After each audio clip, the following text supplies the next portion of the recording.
সালাম, আসসালামু আলাইকুম। ওয়ালাইকুম আসসালাম। কে বলছেন? জি, আমার নাম ফাতেমা ভাইয়া। ফাতেমা, কেমন আছেন আপনি? ভালো আছেন ফাতেমা? জি, ভালো। মাশাল্লাহ, ভালো আছেন ফাতেমা। কোথা থেকে বলতেছেন? আপনার দেশের বাড়ি কোথায়? আমার দেশের বাড়ি ভোলা। আচ্ছা, ভোলার মেয়ে, বরিশাল ভোলা। কোন জায়গা থাকেন এখন আপনি বর্তমানে? আমি এখন ভোলাতেই আছি, ভোলা লালমোহন। আচ্ছা, দেশের মেয়ে দেশেই আছেন। কে কে আছে আপনার ফ্যামিলিতে ফাতেমা? আমার একটা বড় ভাই আছে আর একটা ভাবি আছে। আচ্ছা, তো থাকেন কি এখন ভাই আর ভাবির কাছে? জি, ভাই আর ভাবির কাছে থাকি। আচ্ছা আচ্ছা। তো ফাতেমা, কি করেন এখন আপনি বর্তমানে? জি, আমি একটা দোকানে কাজ করি, এই হোটেলে রান্না বান্না করি আর কি। আচ্ছা, রান্না বান্নার কাজ বাজ করতেছেন। তো ফাতেমার বিয়ে শাদী হয়েছে? জি না ভাইয়া। আচ্ছা, তো দর্শক শুনতে থাকুন আজকে ফাতেমার জীবনের গল্পগুলা ধৈর্য সহকারে ফুল ভিডিওটি দেখলে মোবাইল নাম্বার পেয়ে যাবেন, সরাসরি যোগাযোগ করতে পারবেন ফাতেমার সাথে। তো ফাতেমা, আপনার বাবা মা কোথায়? মারা গেছে। দুঃখের বিষয়। তো এখন যেখানে আছেন নিজেদের বাড়ি ঘর না বাসা ভাড়া নিয়ে থাকেন ফাতেমা?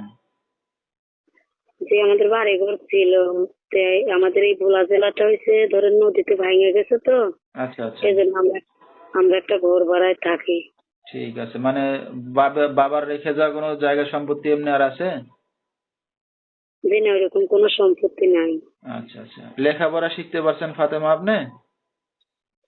না, বেশি দূর করতে পারিনি, এই সামান্য করছিলাম বাবা মা বাঁচে থাকতে, এখন আর করি না। ঠিক আছে। তো ফাতেমা, আপনি নিজে কাজ বাজ করতেছেন, আপনার ভাই কোনো কাজ করে? যে অটো চালায়। আচ্ছা, অটো চালায়। তো আপনার তো বললেন বিয়ে শাদী হয় না, একটা অবিবাহিত মেয়ে যে রান্না বান্নার কাজ বাজ করে খাচ্ছেন, তো আপনার ভাই কিছু বলে না যে তুমি বাসায় বসে খাও, একটা তোমার বিয়ে শাদী এখনো হয় নাই? যে না ভাইয়া, বলে আমি শুনি না, কারণ আমার আমার ভাইয়ের সংসারটা খুবই অসহায় একটা সংসার, তার সংসার ঘর ভাড়া দিতে হয়, এই ধরেন বাজে সমস্যা মিলাই, এই জন্য আমি আর কি কাজটা করি যাতে আমার ভাইয়ের একটু উপকার হয়। আচ্ছা আচ্ছা আচ্ছা। তো আপনার তো বিয়ে শাদী হয় নাই ফাতেমা, তো এই যে এখন অনলাইন মিডিয়ার সামনে আসছেন কি উদ্দেশ্য করে?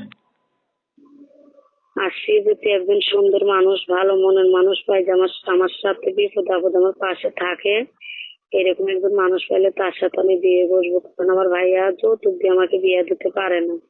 আচ্ছা, যেহেতু বাবা মা নাই, দেখার মতো কেউ নাই, এরপরে আর্থিক অবস্থা সমস্যা, এই কারণে চাচ্ছেন সবকিছু জেনে শুনে কেউ যদি যৌতুক ছাড়া বিয়ে শাদী করতে চায় আপনি রাজি আছেন না? জি। আচ্ছা, তো দর্শক ভাইরা আপনার সাথে এখন কিভাবে যোগাযোগ করবে?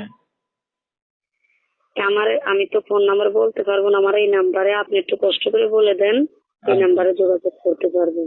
তো দর্শক আমরা শুনতেছিলাম বাবা মা হারা এতিম মেয়ে ফাতেমা থাকে তার ভাইয়ের কাছে।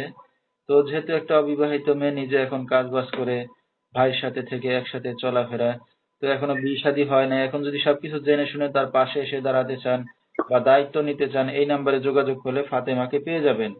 01795922012, এই নাম্বারটাই হলো ফাতেমার।